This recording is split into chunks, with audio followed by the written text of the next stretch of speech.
Welcome to the Whole Food Plant-Based Cooking Show, where we make plant-based cooking easy.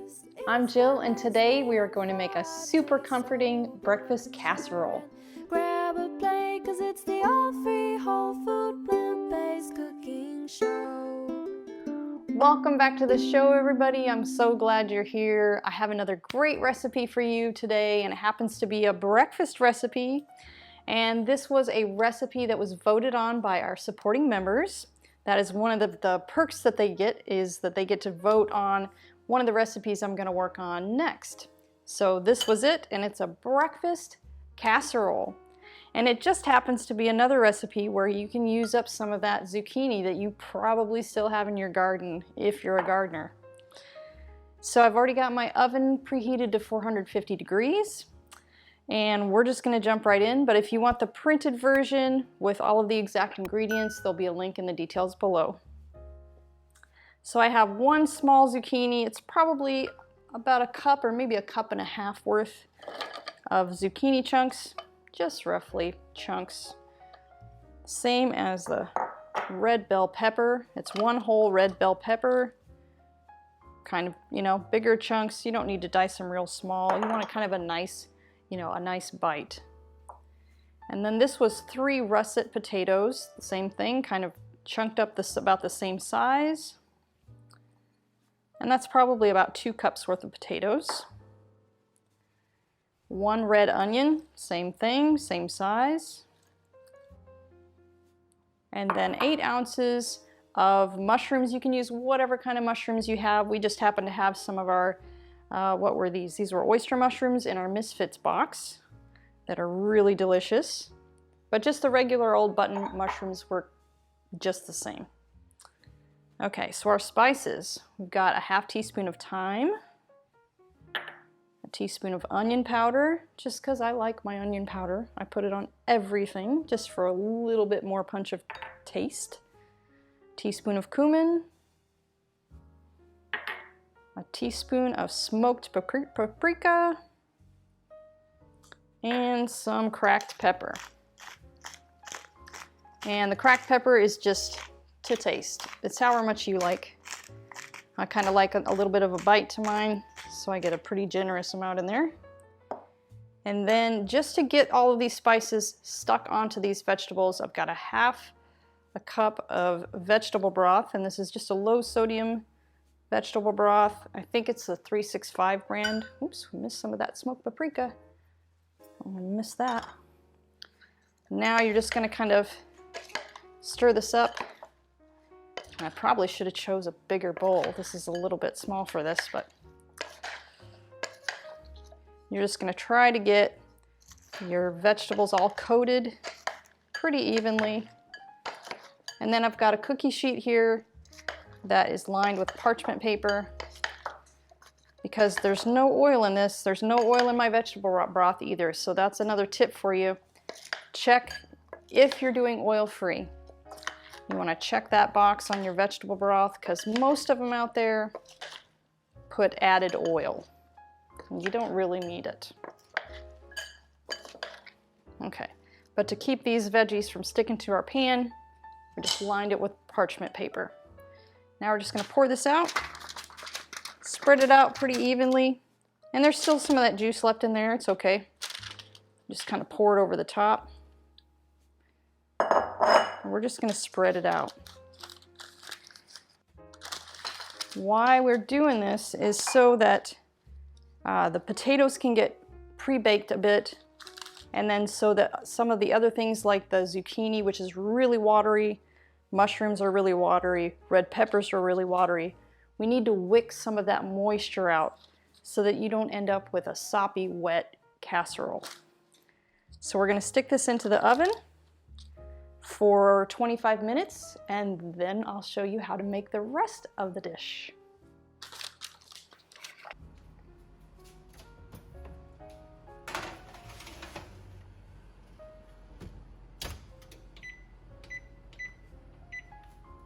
While we're waiting for that, I'd like to share with you some background on our show.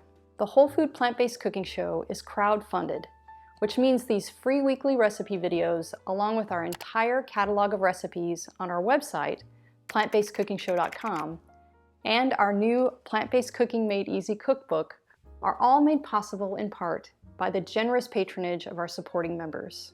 By becoming a supporting member, you gain access to great member perks like monthly product giveaways, free downloads of our ebooks, and access to our in-depth courses, including our 28 Days Plant-Based Made Easy course, where we offer a step-by-step guide to making the switch to a fully plant-based diet.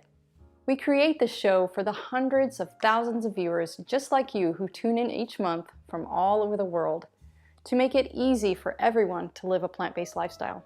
So if you love our content, please join us on our mission and become a supporting member today by following the link in the description. Okay, let's get back to the show. Okay, so while those are in the oven, I'm going to put together the sauce that's going to be mixed into it. That's going to turn into kind of like the eggy mixture that's going to hold it all together. So you're going to need a blender and probably a little bit bigger size blender. Your magic bullet might not be quite big enough. This is 1 cup of an extra firm tofu. And I just drained most of the liquid off. It's not necessary to like press it out or dry it or anything like that. Then we have 1/4 cup of nutritional yeast, a teaspoon of onion powder, let's see, is a half teaspoon of turmeric, and that's just going to give it more of that golden color so it looks kind of cheesy, right? Okay, so 1 tablespoon of Dijon mustard, and I'm just going to kind of guesstimate. Looks like about there. A tablespoon of white wine vinegar, and if you don't have white wine vinegar, you could use apple cider vinegar or like a rice wine vinegar or something. White wine vinegar just happens to be my favorite type of vinegar because it's kind of a mild flavor. And then 2 teaspoons of Bragg's liquid aminos. And with this, you could also use a low sodium soy sauce or tamari sauce. They all work about the same. It just gives it a little bit more of that salty bite. And then we're going to add some vegetable broth. Okay, and we are just going to blend this up until it's really smooth and creamy. If I can get my lid on here. These lids after a few years get a little stretched out and they're hard to put on. All right.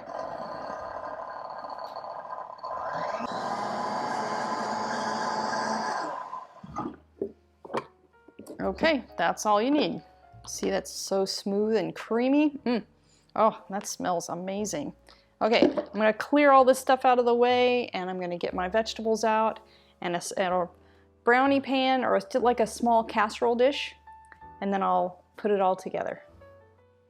Okay, look at these veggies. Yum, they smell so delicious. In addition to the veggies, I have a 1/2 pound of frozen spinach here that's just lightly defrosted. I don't put that in with the baked stuff in the beginning because it's just kind of disappears. So we're going to put that in the bowl. Okay. We're going to try to get all of this into this bowl. It might be interesting. It might be a little bit of a mess. If it was just 1 sheet of parchment paper, I could just pull it up, but it's kind of 2, so it's slipping and sliding around a little bit. So you do need a pretty decent sized bowl to put this stuff in so that we can pour our sauce over it and mix it up before it goes into the casserole dish. Okay, there we go. Okay, so now we get to pour our creamy, dreamy sauce over the top of this. Oh, all these smells together. It smells amazing. Okay. All right, now you're just gonna mix it together. Make sure you get all that spinach up off of the bottom.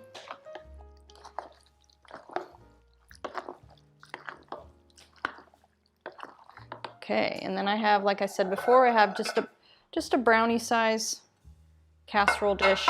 You don't need a really big one because this is enough for probably 4 people, or, you know, 2 of you for one meal, and then you will have leftovers so you can have it again the next day. So I like to make meals that always have leftovers so that I know that at least the next day I don't have to cook. I already have something made, it's already ready, it just has to be heated up. Those are the kind of dishes I like. Okay, there we go. So our oven is still on 450. We're gonna pop that in the oven we're gonna try it for 30 minutes, and it's all, you know, dependent on your oven. A lot of ovens vary a little bit in temperature, so I'll show you in the end what it should look like, the firmness that it should like when it's done. So I'm gonna start with 30 minutes on mine, and then I'll check it.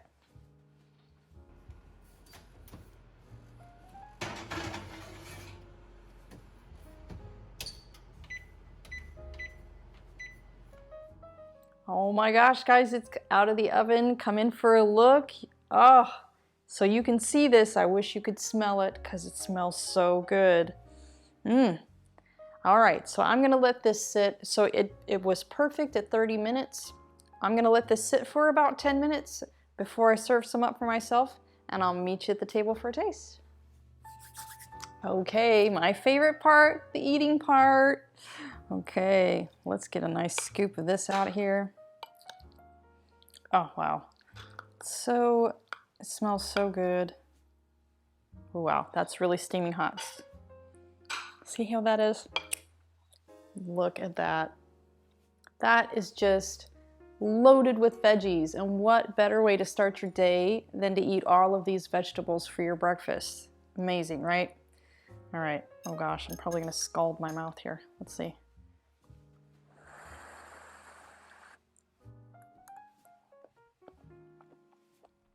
Oh, yum.